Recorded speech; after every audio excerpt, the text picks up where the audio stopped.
Well, Help Your Neighbor started, you know, when the COVID-19 crisis started.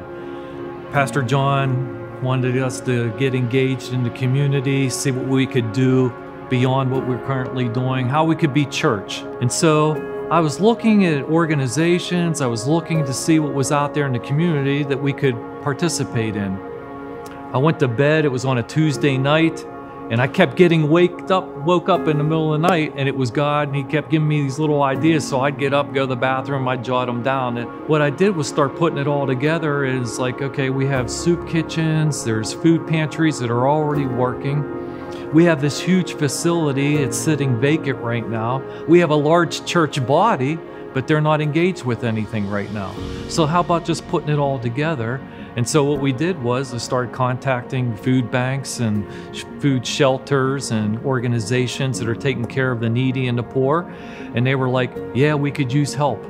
And so what we did from there was we started contacting organizations, corporations, and seeing if they'd be willing to donate.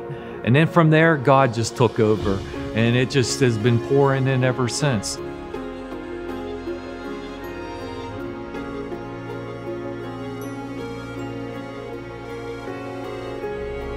The key for us is we have the facility with a big parking lot. And so first thing they would ask us is, well, if we brought you a tractor trailer, could you handle it? I'm like, yeah, we could take it. They would ask us, hey, would you be willing to take a truckload of fluids? I'd said, yeah, sure, we'd take it. I'd have refused nothing, and I haven't refused anything since then, so it just keeps coming in. So the corporations, actually it became like almost like a bidding thing with them. We had Walmart trucks sitting out there, so next thing we knew, we had 7-Up come, and they want to say, how can my truck be out there? We had Target even approach us and said, we see a Walmart truck, what do we have to do to get our truck out there? And when they really came and saw the magnitude of what's happening here and all the people engaged in our church, how we turned it into a food warehouse, they want to give, they want to help.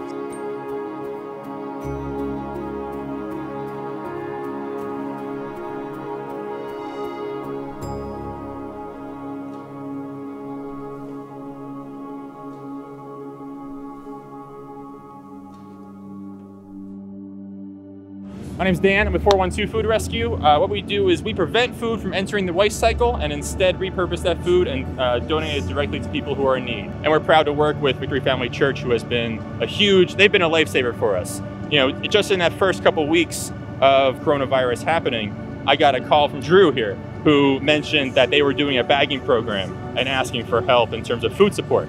And of course we can provide the food, but we were able to turn that and really blow up that bag support program and really use the volunteers here who have really just been a lifesaver for us. It's been our privilege to be a part of this outreach where we can continue to share the love of Jesus with every person that drives by just being the hands and feet of our Lord through passing out bags and boxes. It's an awesome experience. We started to realize that it wasn't about filling up bags or giving out food, but it was about souls. I really feel like I've found where I'm supposed to be doing this kind of outreach and this kind of work. There's so many people that are benefiting from what comes out of Victory. It's a blessing to be able to be a blessing to others.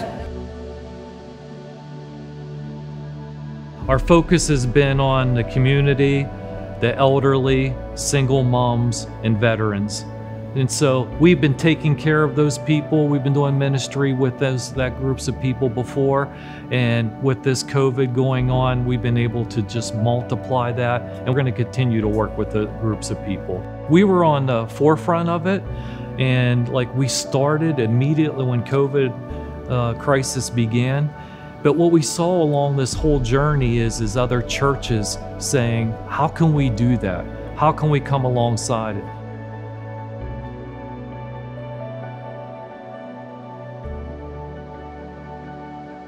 We were probably serving like 60, 75 at night. So when the pandemic hit, our numbers have steadily increased to where we're close to 150 at night now. And at the beginning of it, we really wondered, are we going to be able to sustain this? And what's going to happen if we run out of food? What are we going to do? Yeah, the freezers were getting very, very bare, and the shelves were like with nothing on them. And we wondered, are we going to be able to keep this up? And we just prayed. And somehow we got connected through Victory, and all our prayers were answered. The food just kept coming, and we've been able to provide 150, sometimes 160 meals a night. You guys have been such a blessing to us. We could not do half of what we're doing without you guys.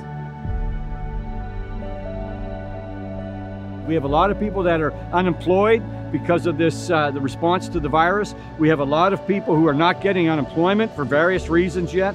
We've probably doubled and sometimes tripled our outreach because we have the items to supply the need. And part of it is because you guys have supplied us with so much food, and we're grateful. Thank you very much. We really appreciate it.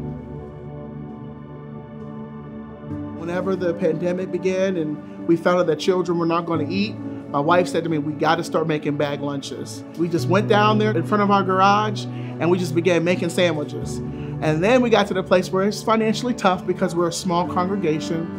And the next thing I know, friends and family start calling from all over the place, sending financial donations. Food banks start donating to us. And I remembered when my grandmother was on the other side of the table, when she had to be in the line to get food. And I said, God, this is your vision.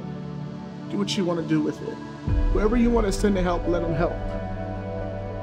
So I do say thank you. I thank the people around, I thank the partners, I thank Victory, and I thank God, because this was a God moment. You know, there's need all around us. You know, the need was there before this crisis ever came. The need will be there after this crisis ends. And so what our job is as a church is to recognize those needs around us and then just try to fulfill them. Just put your hand to it, you know, get other people involved, you know, link up with organizations that are already doing it, you know, hand in hand, you're able to make an impact. What's been a real blessing through all this is we see our community come together, we have the church, and then we have corporations supporting it. And so we're looking forward to great days ahead and just being able to serve where the need arises, wherever that may be.